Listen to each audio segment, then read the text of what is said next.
Приветствую вас, мои дорогие друзья. Сегодня я приглашаю вас вместе со мной поразмышлять о возможностях, которые каждый день открывает Бог перед нами. Вот та точка в жизни сейчас у вас, в которой вы находитесь, это результат того, как вы использовали в прошлом те возможности, которые Господь открывал перед вами. Когда люди молятся глубоко в своих сердцах, молятся не фанатично, не традиционно, вот как некоторые думают, что количеством повторений, так бездумно я буду повторять молитву, и Бог меня услышит. Нет, не об этом речь. Я говорю, когда мы просто говорим вот сами про себя: Господи, когда уже у меня будет хорошая жизнь? Господи, когда Ты мне дашь счастье, радость, мир, любовь? Господи, дождусь ли я этого в своей жизни?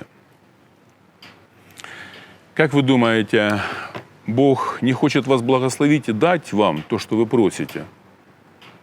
Конечно, Он благословляет каждого человека, Он любит вас. Но Он никогда не будет на вас вот так сваливать это счастье, радость и мир. Он дает, Господь дает возможности. Прямо сегодня, сейчас Он дает возможность нам любить, радоваться, возможность подойти к кому-то, сказать доброе слово, возможность кому-то помочь, возможность кого-то услышать. Бог благословляет нас возможностями, а мы можем эту возможность использовать в своей жизни или проигнорировать. Особенно это касается сейчас молодых людей, кто смотрит передачу, что у вас есть впереди очень много благословений. Вас впереди ожидает прекрасная жизнь, если вы будете использовать в своей жизни те возможности, которые дает вам Бог. Вы хотите получить хорошее образование? Используйте возможности, поступайте, учитесь. Вы хотите получить хорошую работу и ходить на работу как на праздник?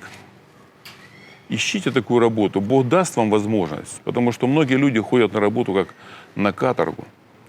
Я предлагаю вам вместе со мной открыть Святое Писание и в Евангелии увидеть, как один человек использует в своей жизни возможность, когда его слышит Иисус, когда Иисус проходит мимо него. Это место Евангелия от Марка, глава 10, стих 46 и далее.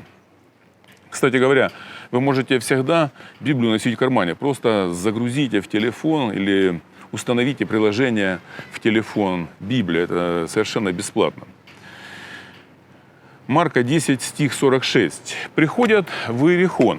И когда выходил он из Иерихона, Христос, с учениками своими и множеством народа, Вартимей, сын Тимеев, слепой, сидел у дороги, прося милостыни.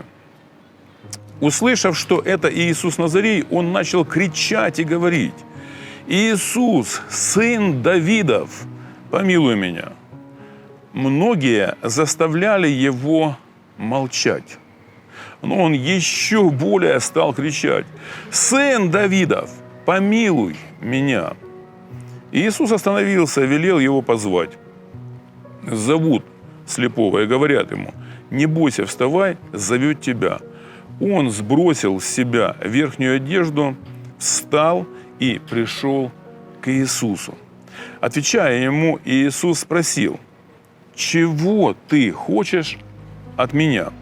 Слепой сказал ему: «Учитель, чтобы мне прозреть».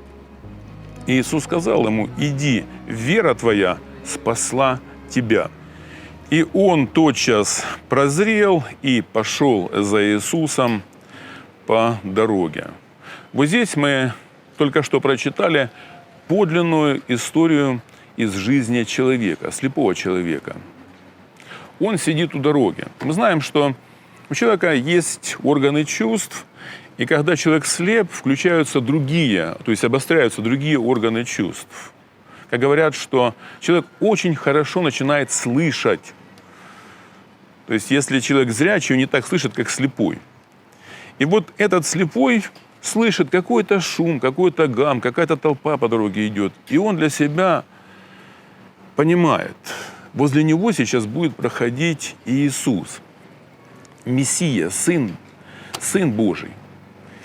И он начинает кричать: «Иисус, Сын Давидов, помилуй меня». Он кричит не потому, что рядом находятся люди, которые подсказывают, как я вот сегодня пытаюсь вам проповедовать и донести, что нам надо кричать к Иисусу, нам надо молиться. Никто ему не подсказывал, никто ему не давал никаких рекомендаций, не учил, что сейчас Иисус будет проходить, ты его просто начинай просить, умоляй его, и он тебе поможет. Никто ему этого не говорил. Мало того, мы читаем, что стих 48. Многие заставляли его молчать. То есть большинство людей говорили: слышишь, закрой свой рот, хватит тебе орать. Как вам такое?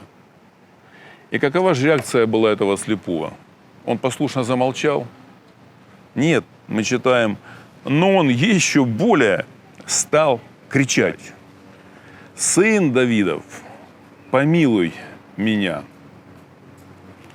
Какой чудесный пример для подражания. Можно представить, что Иисус прямо сейчас проходит мимо вас. Вот у вас есть шанс.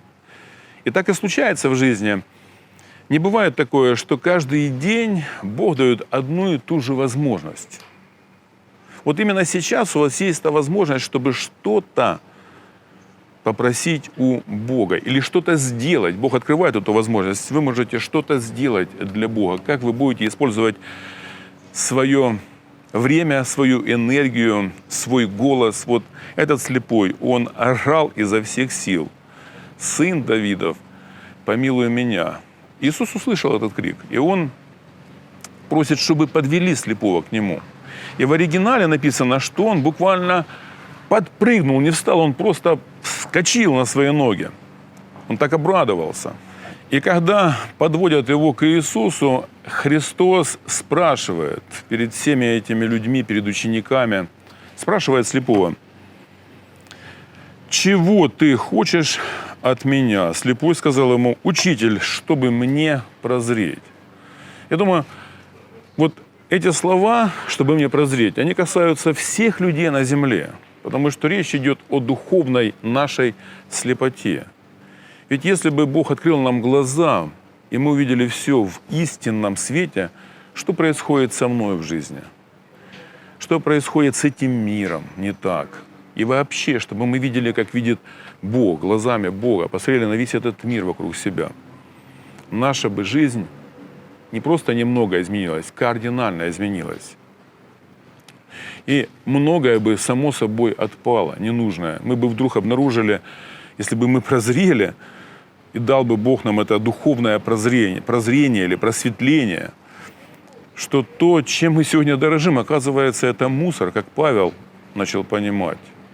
Что все, что раньше для него представляло ценность, это просто настоящий мусор, это свалка, чем я дорожу.